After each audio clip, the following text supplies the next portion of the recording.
We get a flashback of Parthenos, who was once the chief of a tribe devoted to the goddess as well as the goddess Proxy, since she's the direct descendant of the first human race that the goddess Alavinus created. When Lufasu invades the goddess' sacred castle, Parthenos offers up her life for the goddess.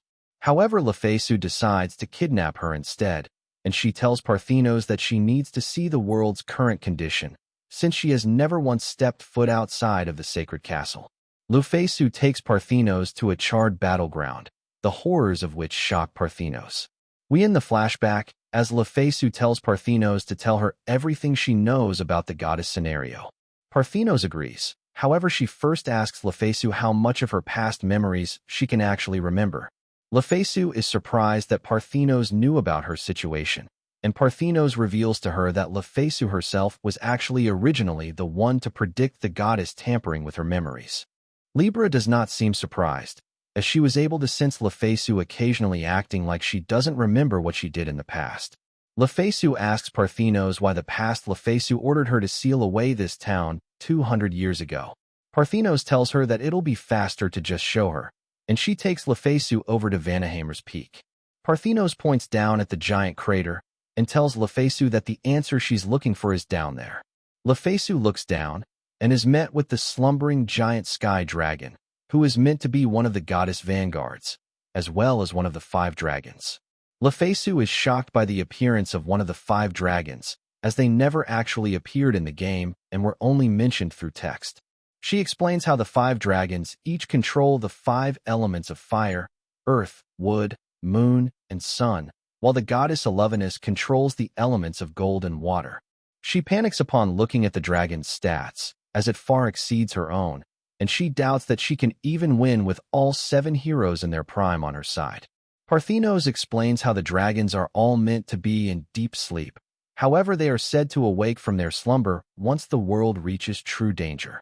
Lufasu assumes that's why she had ordered Parthenos to seal away this place in the past. However, Parthenos tells her that she doesn't possess the abilities to seal a dragon, and that the real reason she sealed away Vanaheim was to create an illusion that peace still exists so the dragon won't wake up, and she drove away all the citizens of Vanaheim so that they won't get involved in any of this. Lufasu asks Parthenos if Merak and the other Skywings know about this, and Parthenos said that only a handful of the Skywings knew about the dragon, but Merak is definitely among those people. She then adds that the Skywings all revered the dragon as a sacred guardian deity.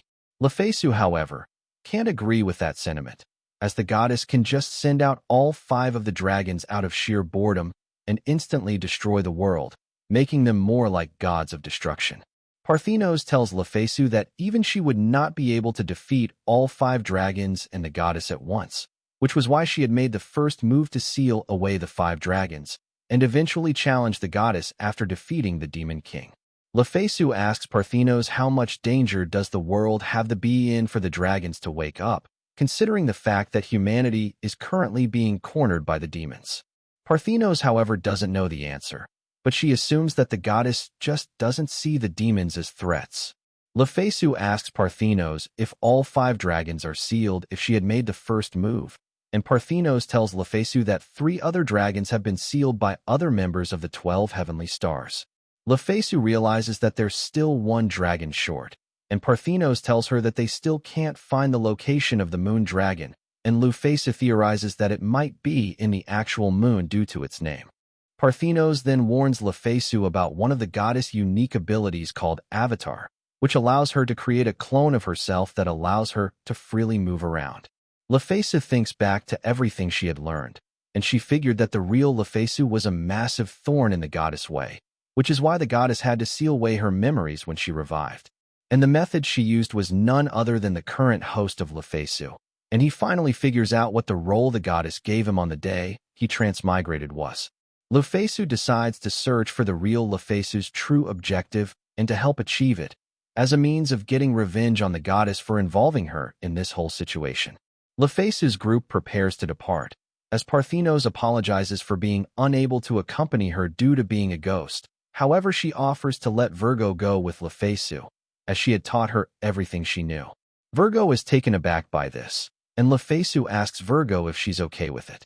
Virgo figures that Parthenos would probably force her to go anyways, so she decides to join Lufasu's party and becomes Virgo the Maiden of the 12 Heavenly Stars. The group sets off. As Parthenos waves them all goodbye, Lufasu tells everyone that their next objective is to find the other heavenly stars inside of human territory, and Aegokaros tells Lufasu that Scorpius of the Scorpion had joined the demons to willingly become their puppet as long as she can obliterate all of humanity. He tells Lufasu that she had already wrecked Hradi, a country founded by the adventurer King Fekta from the Seven Heroes.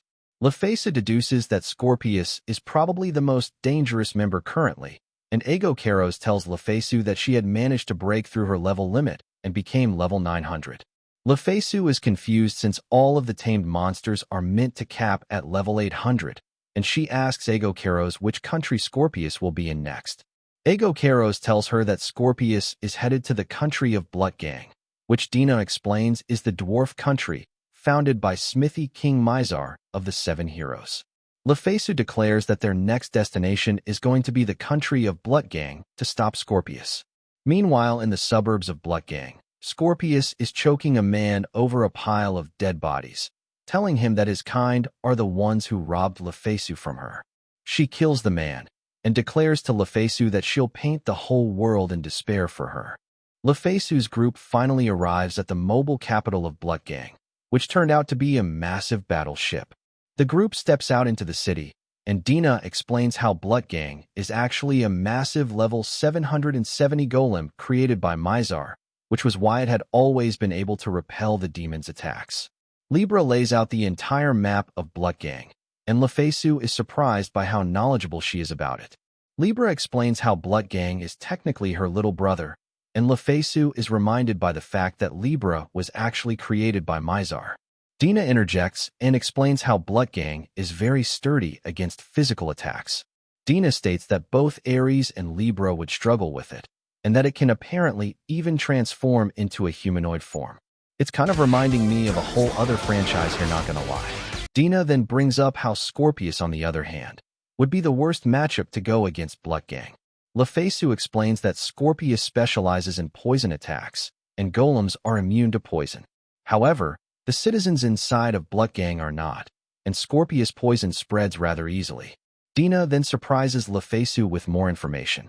As it turns out, Carcinus of the Crab from the 12 Heavenly Stars is also currently residing inside of Blutgang. Lufasu asks Dina if she knows where exactly he is, but she says she doesn't. Libra, however, tells Lufasu that she's able to memorize the breathing of everybody inside of Blutgang and determine which one is Carcinus. Lufasu decides to have a meal while waiting, and the group enters a crab-themed restaurant. The group heads inside the restaurant, and the barkeep immediately looks over at them. He suddenly starts flipping out, and he grabs Lufasu's hand, telling her that he's waited for this day for so long. He started dancing around with Lufasu, calling her his mistress, and welcoming her back after 200 years.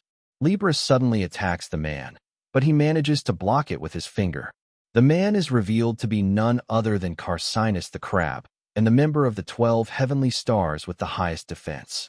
Lufasu asked Carcinus why he opened up a restaurant, and he told her that since the day she lost, he had been traveling across countries to gather information. However, he found that it was more efficient to build a place to gather information instead. Dina, however, tells him that he should have opened a store in the trade city Idolier, since Blutgang is a pretty isolated city. Carcinus then begins to sulk, and Ares and Aegokaros tells him that he's just as stupid as he was in the past. Lufasu tells Carcinus that she's gathering all 12 heavenly stars back, and that he's the 5th one. She asks him to join her, and Carcinus of the Crab from the 12 heavenly stars joins the party. An alarm suddenly starts to blare across the city, as someone announces that the mobile capital Blutgang will be entering battle station against Scorpius of the Scorpion from the 12 heavenly stars. Meanwhile, on the outskirts of town, Scorpius is stood with an army of scorpions, as she starts to get way too horny with murdering all of the dwarves inside of Blutgang, saying that just imagining it makes her wet. Oh, hell no, man.